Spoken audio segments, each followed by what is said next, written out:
Nah itu. Jadi gimana kita sebagai seorang yang agnia, yang dermawan, yang punya kekayaan, bagaimana kita memberikan bantuan kepada saudara kita yang tidak mampu. Iya, Kiai. Nah itu. Nah itu di zaman Rasulullah juga sudah mencontohkan kepada sahabat-sahabat. Iya, bagaimana saudara kita Al-Muhajirin yang datang dari Mekah disambut oleh saudara kita yang di Madinah, Al-Ansor. Iya. Mereka datang tidak membawa apa-apa ke Madinah. Betul, Tetapi Kiai. semua bantuan fasilitas makannya, apa tempatnya dan semuanya Diberikan, itu ya, Kiai. diberikan. Malah ada oleh yang saudara kita itu Al-Ansor itu dengan sukarela, dengan begitulah itu, Rasulullah ngomong. Iya, itu kisah yang luar biasa ya, Kiai ya. Saya ingat malah ada sahabat kaum muhajirin kita malah memberikan, dia punya berapa istri?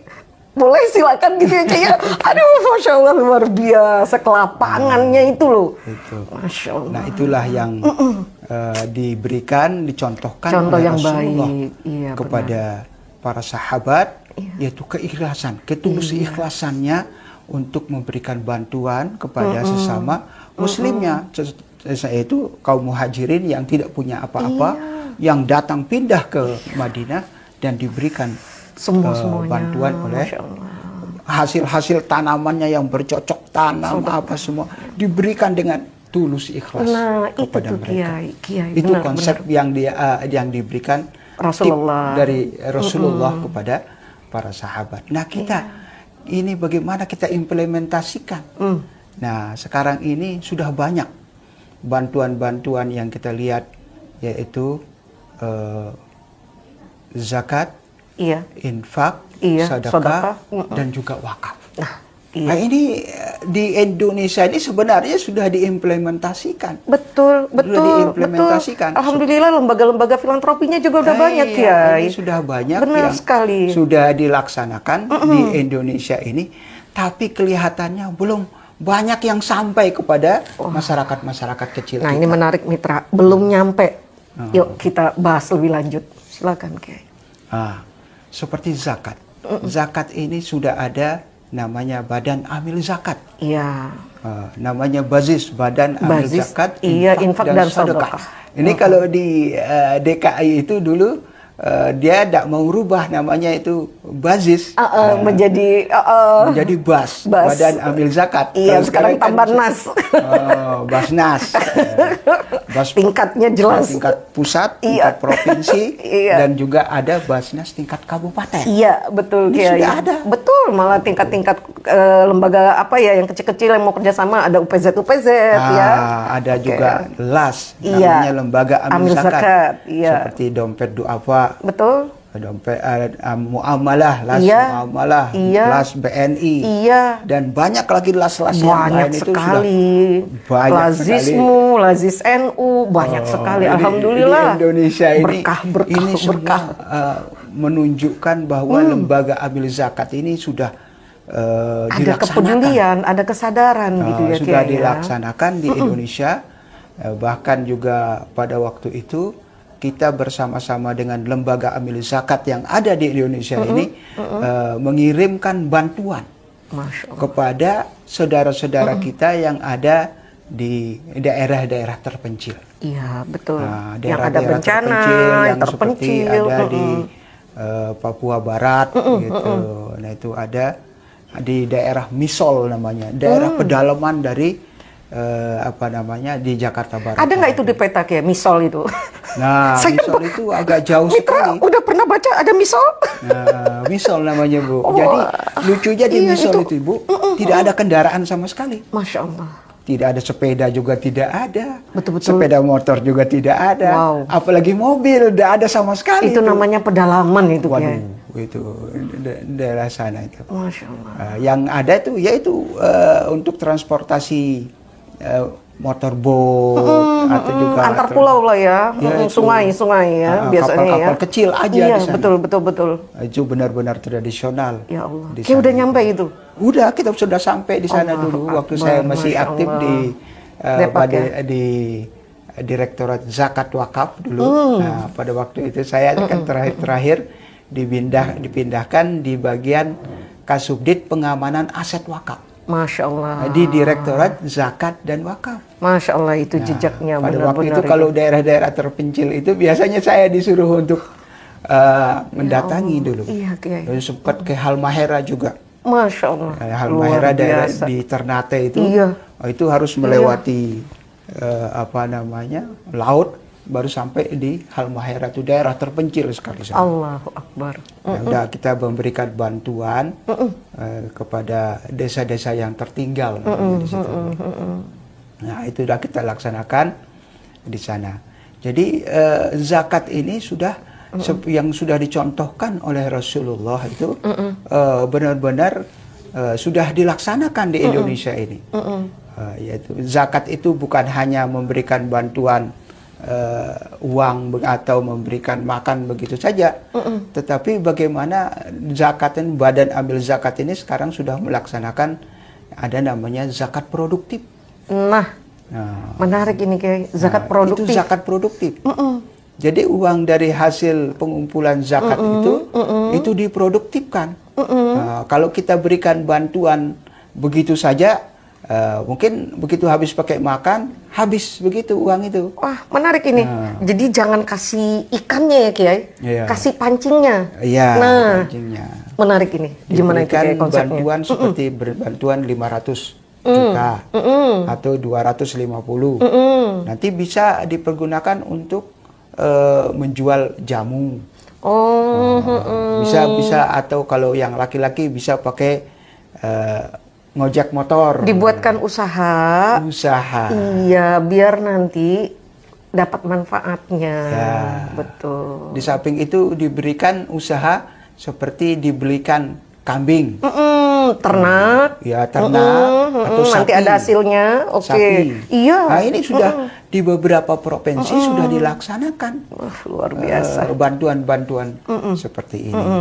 Nah, ini yang sudah hampir seluruh Indonesia sudah kita berikan bantuan produktif seperti itu. Iya. Alhamdulillah. Itu makanya filantropi Islam ini perlu diimplementasikan, dilaksanakan. Sangat diperlukan. Bukan hanya teori-teori saja. Oh iya, benar. Tetapi bagaimana itu memberikan bantuan supaya menjadi produktif. Orang ini tadinya yang tidak mampu, istilah hanya tangannya di atas saja, tetapi suatu saat dia juga. Tetapi suatu saat dia harus bisa memberi tangannya di atas. Iya, betul. Nah, di zaman Rasulullah juga sebenarnya sudah dipraktikkan seperti itu. Dulu pada zaman Khalifah Sayyidina Umar, siapa saja yang tidak mau membayar zakat diperangi. Oh iya, benar. Itu banyak itu yang ingkar-ingkar terhadap untuk membayar zakat seperti Musailamah al-Kazzab katanya kan gitu kan. Iya, betul, yang tidak mau membayar zakat itu diperangi. Iya, betul. Nah, teknik pemberian bantuan di zaman sahabat atau Rasulullah pada saat itu seperti ada di satu desa. Di sana ada yang miskin. Nah, ini zakat yang sudah terkumpul ini nanti diberikan kepada desa yang tadi sangat miskin itu, yang tidak mampu itu. Mereka diberikan untuk membuat kegiatan pencaharian apa yang produktif tadi. Iya, betul. Nanti mereka kalau sudah bisa berdiri, istilahnya sudah bisa berhasil, nah mereka tidak mau lagi menerima zakat itu. Nanti Rasulullah mengumpulkan lagi zakatnya itu untuk diberikan ke yang kepada lain. Desa yang lain yang tidak mampu itu. Nah, itu konsep yang sudah dilaksanakan oleh Rasulullah dan para sahabat pada saat itu.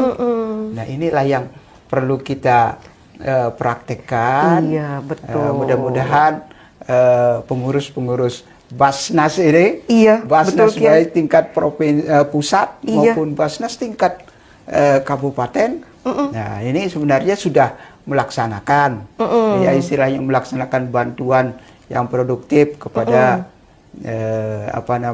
daerah-daerah yang tertinggal juga, dan juga memberikan bantuan kemana-mana. Nah, tapi kelihatannya masih banyak ini PR yang harus dilaksanakan oleh Basnas ini, karena masih banyak masyarakat kita ini yang di tingkat-tingkat bawah ini yang masih mengeluh Betul. Yang istilahnya sampai tidak bisa makan, Betul. sampai dikatakan dia sampai membunuh keluarganya. Betul. Bapaknya tidak bisa memberikan nafkah Iya. kepada istrinya, tidak bisa memberikan nafkah kepada anaknya. Akhirnya apa? Dia bunuh anak-anaknya, Depresi. dia bunuh istrinya, dia bunuh dirinya sendiri. Udah. Nah itu yang kita Efeknya. iya, Na'udzubillah min dzalik ya. karena Dan itu dia merasa tidak mampu untuk memberikan nafkah kepada saudara-saudaranya. itu kalau boleh saya pengen tahu tuh Kiai. Apakah di situ berarti ada hukum pertanggungjawaban negara terhadap keluarga tersebut? Ya, Sampai sebenarnya dengan otomatis kita pastinya umat Islam bertanggung jawab kalau udah seperti itu ya Kiai ya. Iya. Nah, di sini nih perannya ya Kiai. Ya kan tadi saya bilang Islam ini nih ingin mengejawantahkan nilai-nilai Keadilan, nilai-nilai keimanan. Keimanan, betul. Kalau kita merasa diri sebagai seorang muslim Pastinya. yang bertakwa, beriman dan bertakwa kepada Iya, Allah, iya. otomatis kita harus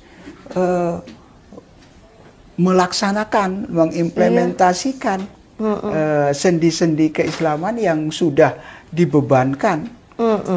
Bahkan kan di dalam Al-Quran itu dikatakan khuz min amwalikum, ambil harta-harta orang kaya-kaya, min amwalikum shadaqatan tutahhirukum, kita memberikan sedekah untuk membersihkan harta-harta kita. Ya Allah. Tutahhirukum Saudara wa tuzakkihim, dan kita memberikan zakat kita kepada saudara-saudara kita yang tidak mampu.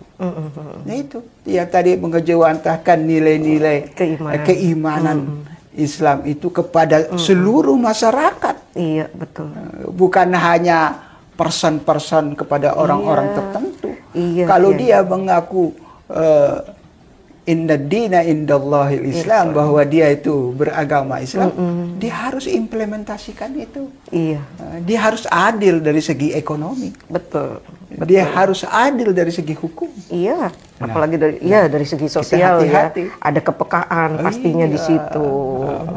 Jangan dikatakan orang ini setelah dia sakratul maut, dia sudah meninggal, baru dia bilang, ya Allah, saya punya harta yang begitu banyak, kemarin itu saya belum sedekahkan kepada saudara-saudaraku yang lain. Bolehkah saya akan hidup lagi, kembali ke dunia ini untuk apa? Untuk mau memberikan sedekah lagi. Iya. Uang-uang saya, harta-harta saya yang Iya. begitu banyak, saya ingin berikan. Karena bersedekah, berinfak, berzakat, berwakaf itu adalah pekerjaan yang mulia. Iya, dan itu tidak mengurangi nilai harta kita sebenarnya.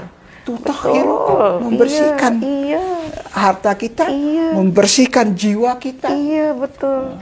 Iya. Jangan salah, dengan kita sedekah itu tutba'ul bala, menolak bala.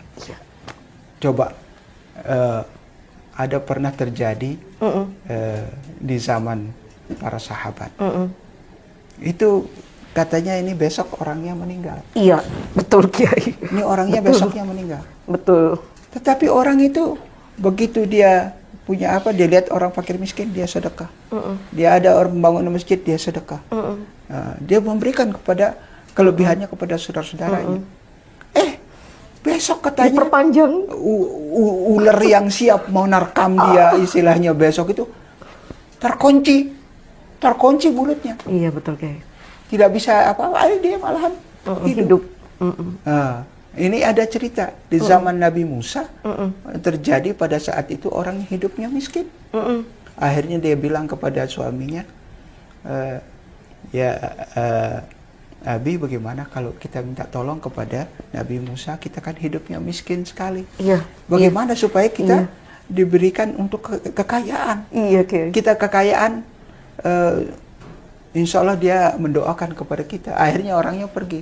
Akhirnya kata Nabi Musa, begini, saya akan memberikan bantuan, akan doakan kepada kamu, saya akan doakan kepada Allah supaya kamu diberikan kekayaan cuma satu bulan saja. Masya Allah. Ya, 1 bulan aja saya kekayaan kamu.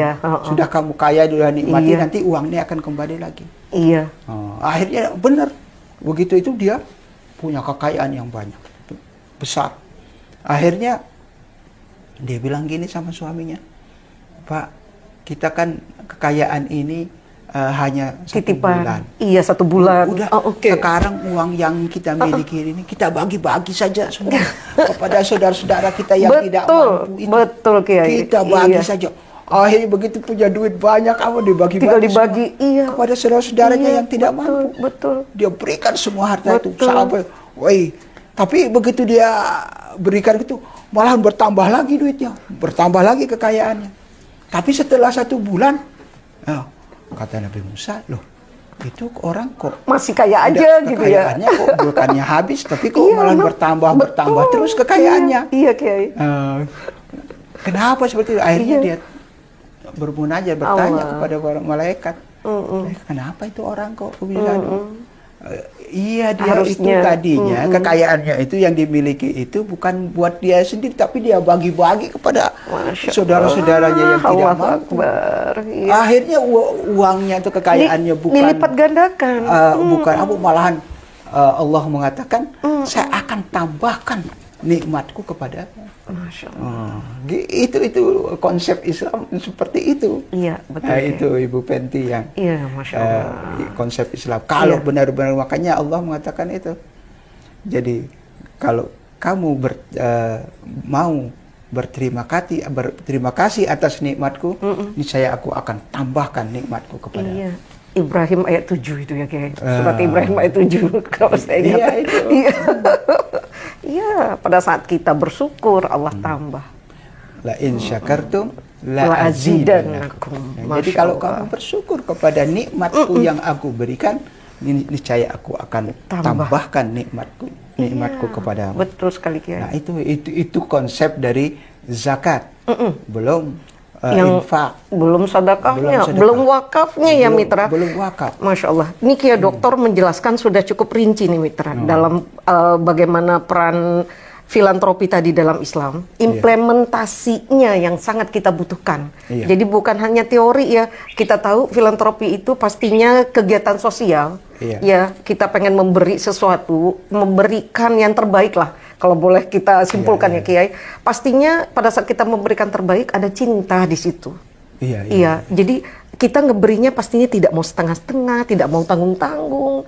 Itu ya, Kiai ya. Iya, Ini yang memang sehingganya lembaga-lembaga kita tidak katakan lembaga kita belum maksimal ya. Iya, Tapi ini kita mungkin menggugah semua mitra di sini ya. Iya, iya. Bagaimana kita bisa mengimplementasikan ya, Kiai ya. Iya. Masya Allah, kayak dokter keren banget. Ya, itu konsep Islam seperti itu. Hendaknya kita yang dicontohkan oleh Nabi kepada para sahabat, yaitu bagaimana Bisa apa kita yang kerjakan. kita miliki itu Iya, kita betul. berikan kepada Iya, saudara-saudara kita betul, yang tidak Kiai. mampu. Betul. Itu baru konsep zakat. Iya. Belum konsep wakaf. Iya, betul. Nah, ini wakaf berbeda lagi. Ini. Wah, karena jumlahnya Kalau langsung wakaf ini dikelola, dikembangkan dengan baik, wakaf ini akan menjadi satu kekuatan yang sangat dahsyat sekali. setuju, Kiai.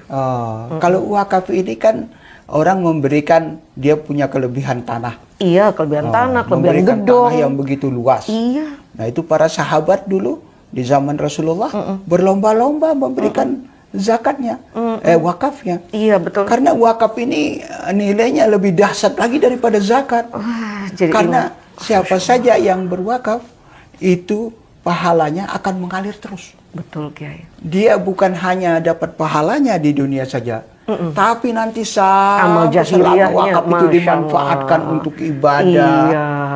Terus wakaf ini dimanfaatkan untuk menghasilkan uang yang banyak. Allahu Akbar. Ini pahalanya akan mengalir Ngalir terus. sumur zam-zam ya, Kiai ya. Mengalir terus Masya kepada Allah. orang yang sudah mewakafkan itu. Betul sekali, Itu luar Kiai. biasa. Masya Allah.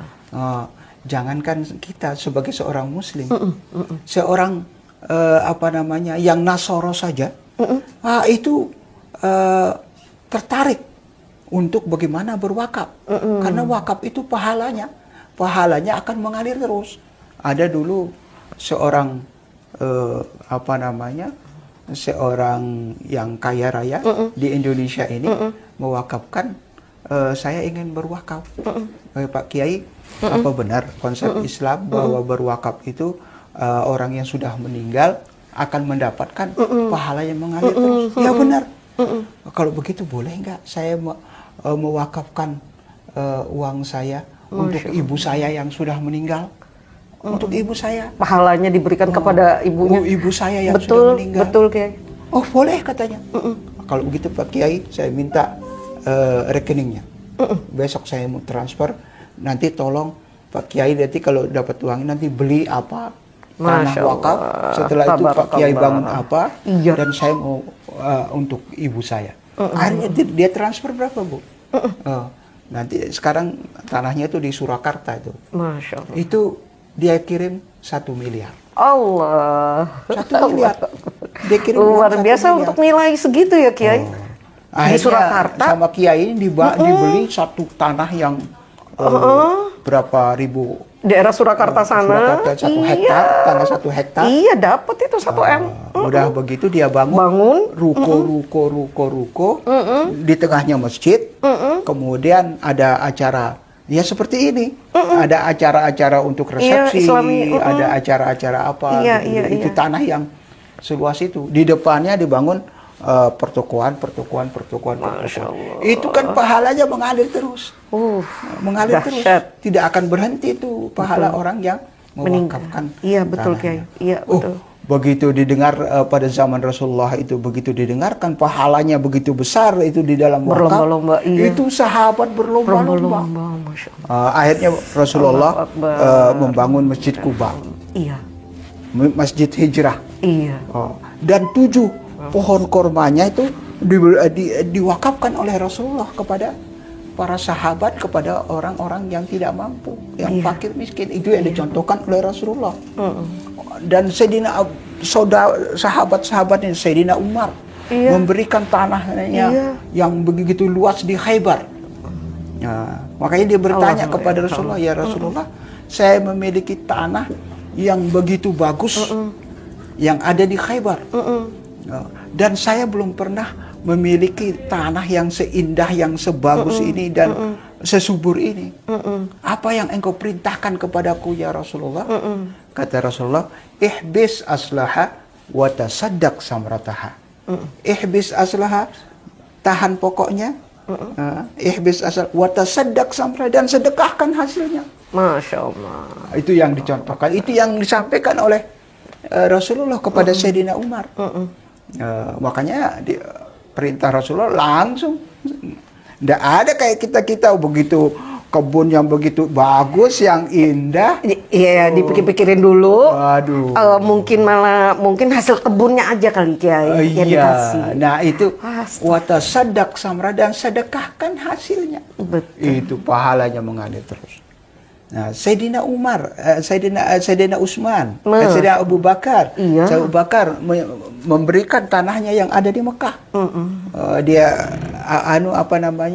dia wakafkan. Sayyidina Utsman, Sayyidina Utsman hingga juga sekarang dia punya tanah di Khaybar, dia berikan juga untuk. Belum lagi kebunnya. Terus ada lagi yang terkenal dengan Sayyidina Utsman itu, ada seorang Yahudi memiliki sebuah sumur. Sumurnya namanya Sumur Ar-Raumah. Itu setiap pedagang Gujarat itu yang lewat di sumur itu selalu minum di situ. Habis minum dia bayar. Iya, betul. Dia minum begitu yang dilihat terus Sayyidina Umar. Sayyidina Utsman. Terus dia bilang sama yang punya itu, saudagar yang Yahudi itu, boleh nggak ini sumur ini saya beli? Iya, benar. Wah, jangan, ini kan penghasilan saya dari sini.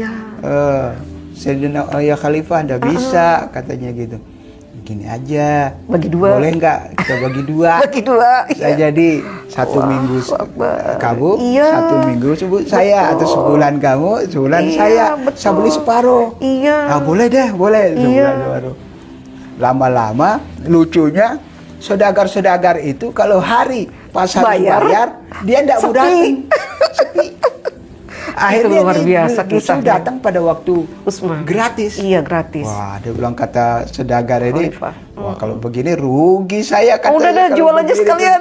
Udah saya jual aja semuanya gitu. Iya, betul. Sumur Ar-Raumah itu akhirnya dijual ke Sayyidina Utsman.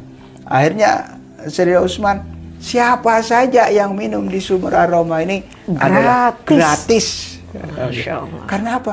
Setiap orang teguk, orang minum itu, dia akan mendapatkan pahalanya yang akan mengalir terus pahalanya. Ya Allah. Tidak akan putus-putusnya. Itu luar biasa konsep Islam itu dari wakaf itu. Maka berbondong-bondong lah para sahabat itu mewakafkan tanahnya. Abu Sofyan, terus Sayyidina Ali, iya betul, dan juga yang sahabat-sahabat yang lain itu semuanya konsep untuk wakaf itu mereka berbondong-bondong. Fasabiqul khairatnya terpacu ya Kiai ya. Iya, dan juga alhamdulillah di negara-negara Muslim zaman Khalifah Abbasiyah, Umayyah itu wakaf itu sudah mulai berkembang. Berkembang bukan hanya untuk pertanian saja, bukan hanya untuk masjid saja, bukan hanya untuk musola atau sekolah, gitu. Tapi sekarang sudah mulai diproduktifkan. Dibuat apa seperti di Singapura, dibuat itu perumahan atau hotel bentuk seperti di Kuwait, di Mesir, itu wakaf-wakaf itu sudah bisa menghasilkan uang yang triliunan, dan dikembalikan lagi kepada umat yang membutuhkan. Itu luar biasa. Dan itu hasil dari uang itulah yang diberikan untuk membantu kepada fakir miskin, membantu kepada anak-anak yang tidak mampu untuk membayar uang sekolah. Membuka lapangan kerja baru pastinya. Pada saat setiap usaha ada peluang usaha di situ, ada terciptanya lapangan kerja yang baru. Itulah luar biasa konsep ini. Sebenarnya konsep umat Islam itu tidak malas Kiai. Cuma kadang memang balik-balik lagi ada yang menyatakan belum ada kesempatan. Belum ada jodohnya, belum nyampe, kan begitu ya Kiai ya. Masya Allah. Nah di Indonesia ini alhamdulillah sudah terbentuk namanya Badan Wakaf Indonesia. BWI. Betul. Nah ini ada BWI tingkat pusat, ada BWI tingkat provinsi, ada BWI tingkat kabupaten. Ini sudah dibentuk. Dan dari pemerintah itu sudah ada kontribusi sebenarnya, memberikan bantuan mulai berdirinya BWI dan juga mulai berdirinya Basnas itu sudah diberikan bantuan dari pemerintah untuk bagaimana mengakomodir supaya badan-badan wakaf ini atau badan amil zakat ini bisa berkembang terus, dan juga itu diberikan 10 miliar Masya Allah per satu itu yang diberikan ke BWI 10 M dan juga kepada Basnas itu 10 M modalnya. Ini sudah bantuan dari pemerintah kepada Badan Amil Zakat ini. Supaya apa? Kita inginkan bagaimana Badan Amil Zakat ini bisa eksis.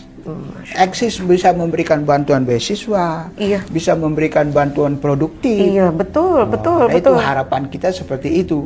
Mudah-mudahan pengurus-pengurus Basnas ini tidak hanya mendapatkan sampai sekarang kan pengurus zakat ini sampai triliunan sudah terkumpul.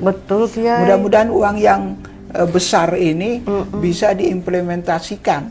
Dan itu menjadi andalan Kiai. Kita tahu ya sekarang itu semua lembaga Islam atau ormas-ormas ataupun apa kegiatan mengajukan proposal. Jadi ada kontribusi ya bahwasanya bisa dimanfaatkan untuk pergerakan ya, untuk kegiatan umat lah dikembalikan. Jadi bukan hanya menjangkau dalam tanda kutip ekonomi yang tidak mampu, tapi ternyata juga menunjang kegiatan umat Islam khususnya. Di situ luar biasa lagi ya Kiai. Ini yang pengembangannya saya sengaja ambil judul ini supaya mengingatkan. Menggugah kembali kepada saudara-saudara kita yang mampu, betul. Dan juga mengingatkan kepada amil-amil atau pengurus-pengurus, untuk atau juga kepada nazir. Nazir itu yang nazir wakaf itu. Kalau amil kan di zakat namanya amil. Nah, amil kalau ini supaya bagaimana mengelola sedekah, infak itu bisa diberikan kepada saudara-saudara kita yang tidak mampu. Bisa dilihat di daerah-daerah yang cukup jauh. Betul Kiai. Banyak daerah-daerah kita yang tertinggal. Betul. Yang memang terpencil dalam kondisi secara transportasi susah. Namanya Iya. kita sudah buat program dulu Desa Tertinggal. Iya, betul. Desa Tertinggal itu kita jelajahi di mana saja di seluruh Indonesia ini yang tidak bisa dicapai oleh kendaraan, tidak bisa dicapai oleh mobil. Iya. Itu Tapi yang nyampe tadi ya, saya Kiai, ya? cerita itu yang Iya. di Misol. Misol. Tadi. Itu benar-benar itu tidak ada. Saya bilang sepeda motor, sepeda tidak ada. Iya, Kiai. Itu di daerah Misol itu. Masya Allah. Itu yang kita mudah-mudahan saudara-saudara kita yang ada di jauh-jauh sana bisa menerima gitu apa yang dari adanya dengan adanya Basnas tingkat provinsi, kabupaten, kabupaten dan juga BWI sekarang. Iya, Badan betul. Wakaf ini ada filantropi kita ini yang yang dua kekuatan yang ini. Sebenarnya Bu, bukan hanya Basnas atau BWI saja yang ada. Ada namanya Baitul Mal. Iya, BMT, iya. Saya pernah BMT mengumpulkan Watambil. Baitul Mal itu se-Indonesia di Jawa Tengah dulu. Ternyata masing-masing Baitul Mal itu sudah bisa mengumpulkan miliaran. Bu. Allah. Saya juga nggak tahu itu uang kok Alhamdulillah. bisa terkumpul. Bukan hanya Basnas saja yang mengumpulkan sampai triliunan. Iya. Berarti kan sebenarnya kita punya saudara-saudara kita yang agnia yang mampu ini sudah punya kesadaran, sudah punya banyak. Oh iya, sudah baik banget Kiai. Iya. Ya kita itu baru yang istilahnya formal. Belum lagi yang lembaga filantropi yang non formal. Ya. Ada di situ dompet duafa, ada Iya. di situ rumah zakat, ada di situ las-las lainnya. Masya Allah. Itu Semua terkoordinir ya Kiai. Belum perorangannya. Tapi kok masih ada juga saya lihat itu di Indonesia itu masih ya orang yang Saya bingung itu yang Kiai. Saya miskin. juga bingung Kiai. Susahnya Atau mungkin sekarang. atau jangkauannya itu tidak mencukupi untuk lifestyle-nya Kiai. Sehingganya kita susah ngeberantas kemiskinan itu. Apa bagaimana? Ya kan? Iya. Apa lifestyle ya yang mungkin kita bilang Ya itu lifestyle. sekarang ini kan susahnya begini. Iya, Kiai. Bu Fenty. Susahnya sekarang ini setiap kita mau minta anggaran atau dana ke Basnas atau BWI untuk bantuan beasiswa, untuk bantuan kepada fakir miskin atau mau membuat produktif itu harus ada proposal. Nah, itu sementara yang di tingkat-tingkat orang yang kurang mampu dari segi IT-nya kurang itu. Nah, ini yang tidak terjamah ini yang seperti ini itu. Nah, itu mesti ada satu apa ya? Ada satu Fleksibilitas, adjustment. Yang harus bisa menjangkau yang kecil-kecil ini gitu. Tapi kan mereka butuh juga pertanggungjawaban Kiai. Dalam hal ini kedua belah pihak itu sama-sama ya mitra ya. Iya. Mungkin kita sama-sama mencari kesepakatan ya. Bahwasannya pada saat uang itu digunakan ada pertanggungjawaban.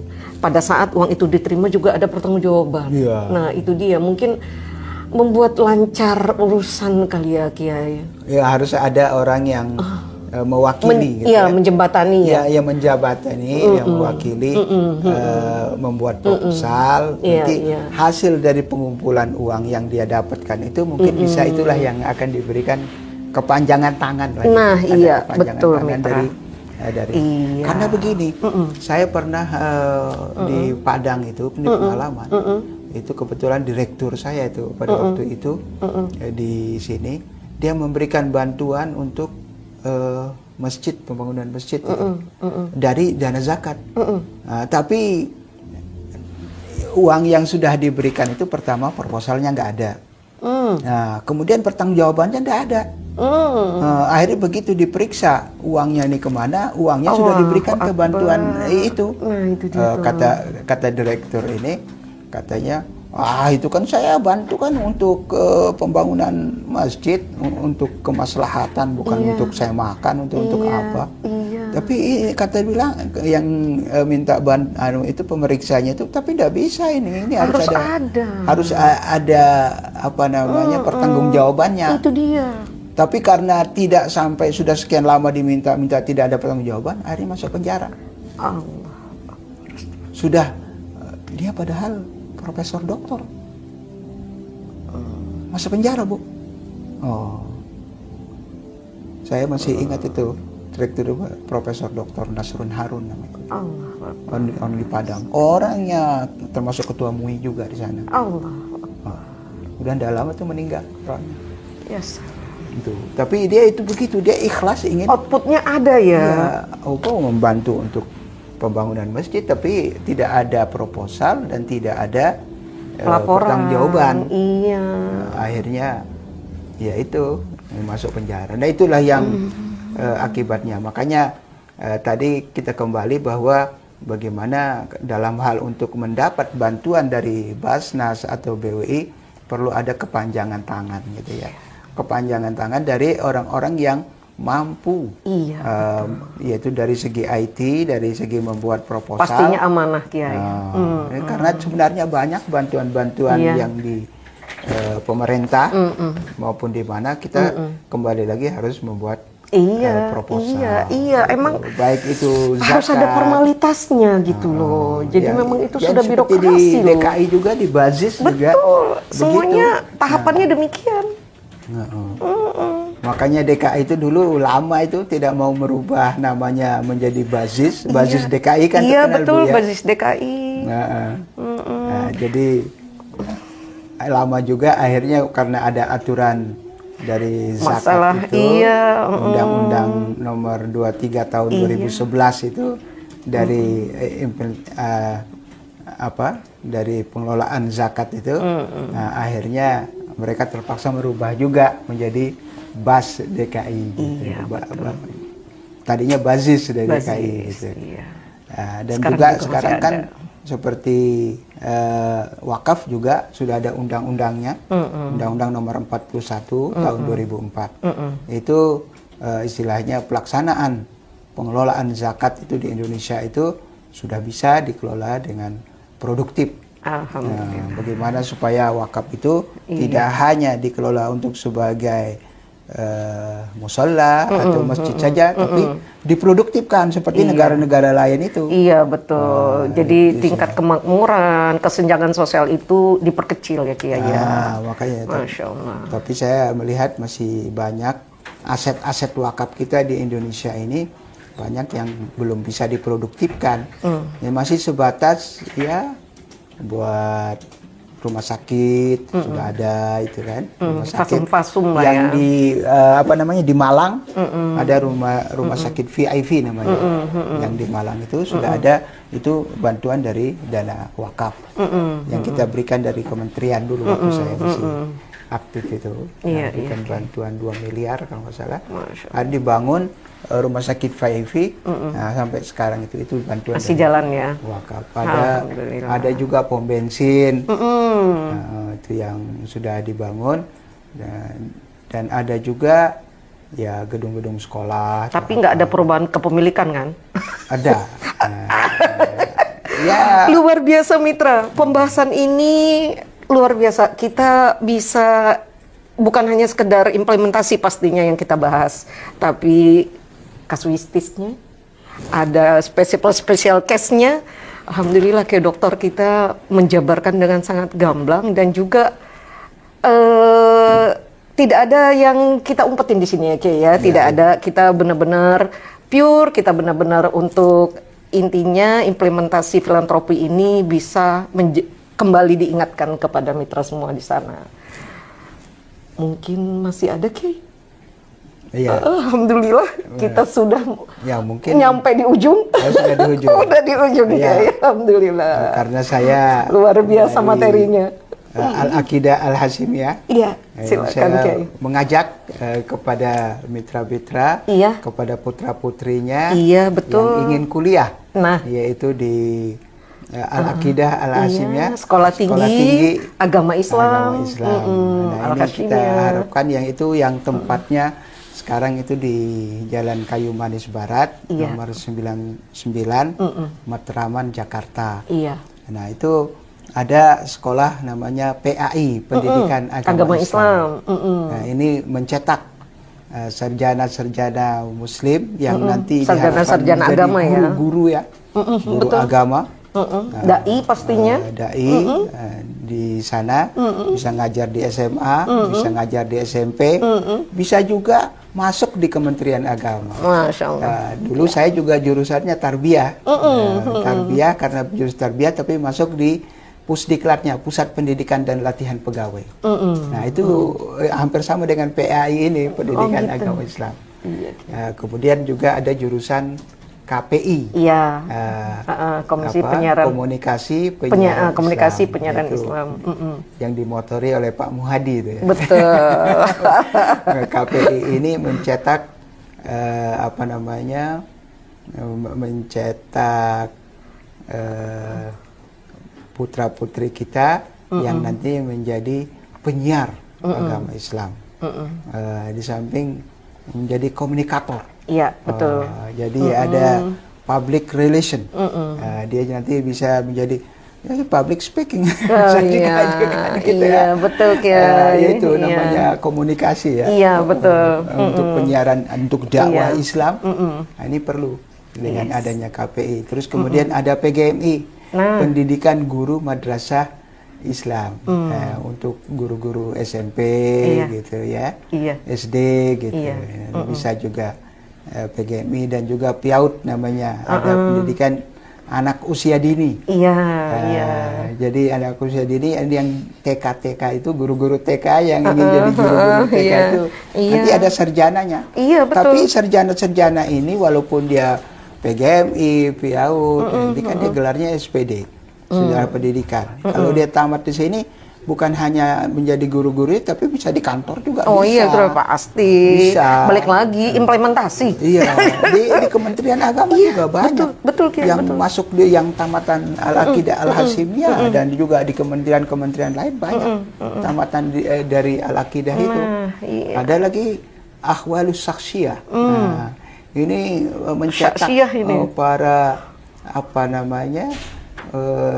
hakim menjadi hakim jadi di KUA atau juga jadi hakim-hakim agama gitu ya.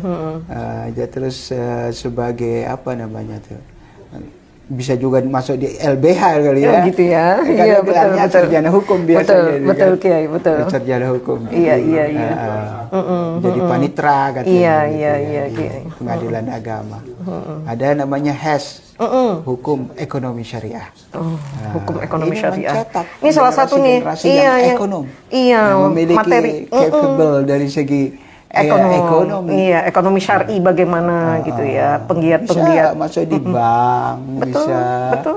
Atau nanti bisa jadi ahli-ahli di perusahaan-perusahaan, menjadi bagian keuangan. Iya. Banyak itu. Di Kementerian Agama banyak juga tamatan dari HES itu langsung bisa bagian keuangan, dia punya keahlian ekonom. Iya.